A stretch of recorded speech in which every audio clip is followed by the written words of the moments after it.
Everyone. सो आज हम first class है एक्सेल की। एक्सेल में हम थोड़ा सा नॉर्मली सीखेंगे, मतलब पता करेंगे कि हमें कैसे यूज करना है, क्या है। देखो, मैंने ऑलरेडी एक्सेल ओपन कर रखा है। एक बार मैं आपको बता देती हूँ ओपन करना कैसे है। आप विंडो का बटन प्रेस करोगे, कीबोर्ड में एक्सेल टाइप कर देना, टॉप पे आ जाएगा। ठीक है, आप यहाँ से भी ओपन कर सकते हो। और एक विंडो आर रन की कमांड बताई थी, इसमें भी नॉर्मल आपको एक्सेल ही टाइप करना है, तब भी सेम चीज ओपन हो जाएगी। यहाँ पे टेम्पलेट्स आ रहे हैं, ये हम धीरे धीरे करके करेंगे, टैब्स ही हैं। ब्लैंक वर्कबुक पे जाना है, इस पे क्लिक करोगे, ऐसे शो होगा आपको एक्सेल की शीट। ये सारे सेल्स हैं। रोज कैसे होंगी? रोज ऐसे होंगी और कॉलम ऐसे होंगे। ठीक है। अब पहले तो हम ये समझ लेते हैं इसके सेल के एड्रेसेस। फर्स्ट में मेरा जहाँ पे क्लिक है वो हमारे सेल का एड्रेस क्या है? A1। अब नेक्स्ट वाले सेल पे गई तो B1। आपको देखो यहाँ पे एड्रेसेस दिखाई दे रहे हैं, उस सेल का एड्रेस है। अगर मैं नीचे जाऊंगी तो देखो यहाँ पे सेल का एड्रेस चेंज हो जाएगा। कहीं और पे क्लिक करके देख लेते हैं, यहाँ पे देखो इसका सेल का एड्रेस आ रहा है। हम ऑलरेडी एमएस वर्ड में paste, cut, copy, format, painter ये सब यूज कर चुके हैं। Font style, font size, bold, italic, underline, border, ठीक है, फॉर्मेटिंग वगैरह सब कर चुके हैं, अलाइनमेंट वगैरह कर चुके हैं। थोड़ा सा ऑप्शन और देख लेते हैं इसमें। जैसे मैं यहाँ पे टाइप कर देती हूँ 1। ये एक्सेल है तो यहाँ पे आपको बस ड्रैग करना होता है, बहुत सारी चीजें आ जाती है। 1 टाइप कर रहे हैं, आपको अपने कीबोर्ड में कंट्रोल होल्ड करके रखना है। साइड में देखो पॉइंट्स आ रहा है, इसके पास जैसे ही ले जाओगे प्लस सिंगल हो जाएगा। अब जैसे कंट्रोल दबा के नीचे की तरफ ड्रैग करोगे, काउंटिंग आना स्टार्ट हो जाएगी। एक तो ये तरीका हो गया काउंटिंग लाने का, और एक तरीका और बता देती हूँ। 1 प्रेस करना है, नीचे वाले सेल पे 2 प्रेस करना है। और ये चीज नोटिस करी होगी, जैसे ही मैं कुछ टाइप करती हूँ सेल में, सारे ऑप्शन ऊपर के देखो सारे ऑफ हो जाते हैं। अब जैसे ही मैं इसको एंटर प्रेस कर दूंगी, देखो सारे ऑन हो जाएंगे। वापसी सेल पे आओगे, देखो मैं जैसे ही टाइप के लिए ऑन करूंगी ना, वैसे ही ऑफ हो जाएंगे। जैसे ही टाइप के लिए ऑफ कर दूंगी, सारे ऑन हो जाएंगे। इसको बैक स्पेस करके हटा देते हैं। मैं आपको बता रही थी काउंटिंग कैसे आएगी।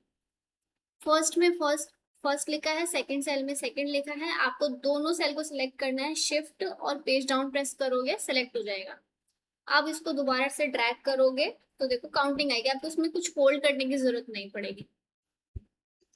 अब नेक्स्ट में चलते हैं, आपको जनवरी टाइप करके दिखाती हूँ। अब गेस करना कि आएगा कि नहीं आएगा, बट वैसे तो आ ही जाएगा। फिर से वापसी इसको ड्रैग करेंगे, देखो इसमें मुझे लिखने की जरूरत नहीं पड़ी है, मैंने एक वर्ड लिखे हैं और देखो आ गया। ऐसे ही मंडे ट्यूसडे भी लिख सकते हैं, मंडे लेंगे और इसको ड्रैग कर देंगे। इसको ड्रैग करना कहते हैं हम, जो ड्रैग कर रहे हैं। आप इसको शॉर्ट में भी लिख दोगे ना, शॉर्ट में भी ड्रैग हो जाएगा। ये देखो, ठीक है। और एक चीज और देखते हैं इसमें, जैसे मैंने कुछ नाम टाइप किया,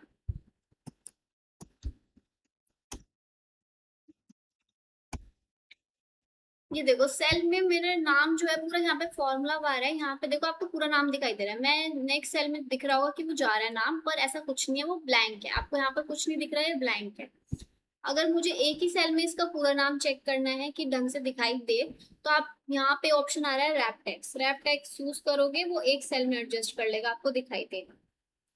अगर आप ये भी नहीं करना चाहते, आप कंट्रोल जेड करके वापसी यहाँ पे ऊपर आओगे, जहाँ पे अल्फाबेट्स लिखे हैं उसके कॉर्नर पॉइंट पे आना है, उसको थोड़ा सा स्ट्रेच कर देना है।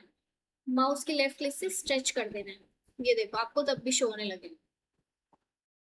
और एक ऑप्शन और करते हैं मर्ज। जैसे देखो सेल्स है ना, मेरे को इतने सारे सेल्स हैं, अब मेरे को सेलेक्ट करना है, इसको शिफ्ट दबा के अप डाउन एंड वाला यूज कर सकते हो। जैसे मेरे को इतना सेलेक्ट किया है और मेरे को यहाँ पे मर्ज का ऑप्शन मिल रहा है, मर्ज पे क्लिक करोगे, मर्ज एंड सेंटर जैसे ही क्लिक करोगे यहाँ पे देखो मर्ज हो जाएगा, ये एक सेल बन गया है। अब मैं जब भी इसमें टाइप करूंगी, अब मुझे इसी सेल के अंदर लिखना है। अगर मैं एंटर प्रेस करूँ तो ये नीचे जा रहा है, तो मेरे को इसी में कंटिन्यू करने के लिए ऑल्ट एंटर प्रेस करना है। ऑल्ट एंटर प्रेस करोगे, वापसी आप यहाँ पे टाइप कर सकते हो। आप पूरा एंटर करोगे, इसकी अलाइनमेंट छेड़ने के लिए वापसी आपको आना है सिंगल क्लिक पे। फिर वापसी आपको अलाइनमेंट जिस अकॉर्डिंग रखनी है आप वहां पे रख सकते हो। ठीक है। और यहाँ पे एक रोटेट का ऑप्शन आ रहा है, आपको कैसे रोटेट करना है, एंटी क्लॉकवाइज, एंगल क्लॉकवाइज, ठीक है, ये ऑप्शन आ रहे हैं। ठीक है। अगर मुझे और सेल्स इंसर्ट कराना है या आपको पूरी रो चाहिए, कॉलम चाहिए, तो इसकी शॉर्टकट की है कंट्रोल+। अब आपको ये ध्यान रखना है, आपको रो इंसर्ट करानी है, कॉलम इंसर्ट कराने हैं, ऐसे ही आपके पास कंट्रोल+ का ऑप्शन है। ऐड करने के लिए, माइनस करने के लिए आपके पास है कंट्रोल-। मेरे को रो करानी है, एंटायर रो पे मैं क्लिक करूंगी और ओके करूंगी, ऊपर की तरफ से रो आ जाएगी। अगर कॉलम करना है तो इसी पे आना है, कंट्रोल+ वापसी क्लिक करेंगे, एंटायर कॉलम, ओके करोगे, एक और कॉलम इंसर्ट हो जाएगा। सो यहाँ पे थोड़ा थोड़ा समझ लिया है। और जैसे मेरे को कुछ चीजें हाईलाइट करनी है, मैं चाहती हूँ मेरा जो ये भी है कंटेंट वही हाईलाइट हो। जैसे मेरे को इतना ही करना है, यहाँ पे बॉर्डर का ऑप्शन आ रहा है, बॉर्डर चूज कर सकते हो, ऑल बॉर्डर जैसे क्लिक करोगे देखो हाईलाइट हो रहे हैं। ठीक है। और इसमें जैसे मर्ज वाले पे जाओगे ना, आपको इसमें सेलेक्ट करने की जरूरत नहीं है, नॉर्मल प्रेस करोगे, बोल्ड, इटैलिक, जो भी आपको फॉन्ट स्टाइल चाहिए देखो अपने आप होता रहेगा। सिंगल क्लिक का काम होता है ये। और हमें ऑप्शन में करना है, जैसे मैंने एक सेल में लिखा, सेकंड वाले सेल में, अब मुझे इसको प्लस करना है। आपको जब भी कोई फॉर्मूला पुट करना होता है एक्सेल में, तो आपको इक्वल का साइन डालना पड़ता है, इक्वल का साइन डालोगे, फर्स्ट सेल पे क्लिक करोगे प्लस, सेकंड सेल, एंटर। अब मुझे ये तीनों करना है, तो मैं प्लस का साइन से अच्छा है मैं इक्वल सम ब्रैकेट स्टार्ट करूं और इन तीनों को सेलेक्ट कर लो, शिफ्ट और एंड प्रेस करोगे, सिलेक्शन हो जाएगी। आप माउस से भी सेलेक्ट कर सकते हो, एंटर प्रेस करोगे, ये इन तीनों का आएगा। F2 प्रेस करोगे, F2 प्रेस करोगे तो ये एडिट कर सकते हो इसमें, और ऊपर भी आपको यहाँ पे फॉर्मूला दिखाई देगा। आप एंटर प्रेस करके वापसी आओगे, यहाँ पे फॉर्मूला बार पे आपको यहाँ पे इसका फॉर्मूला दिखाई देगा कि मैंने क्या क्या एड्रेसेस लिए। ठीक है। और यहाँ पे देखो सबसे एंड में देखो शीट 1 का साइन आ रहा है, आप इस पे राइट क्लिक करके ना यहाँ पे रीनेम भी कर सकते हो शीट को। आप बता सकते हो आपकी ये कौन सी शीट है। जैसे मैंने यहाँ पे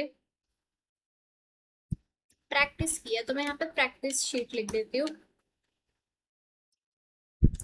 और एंटर प्रेस करने पे नॉर्मल हो जाएगा, प्लस करूंगी तो और शीट इंसर्ट हो जाएगी। ठीक है, ऐसा ऑप्शन आ रहा है। और अभी के लिए इतना ही रखते हैं, नेक्स्ट क्लास में हम इसको और तरीके से करेंगे और चीजें सीखेंगे, शीट्स वगैरह करेंगे और टैब्स वगैरह तो करते रहेंगे। तो आई होप आप लोगों को इतना समझ में आया हो। तो मिलते हैं नेक्स्ट वीडियो के साथ। Thank you so much.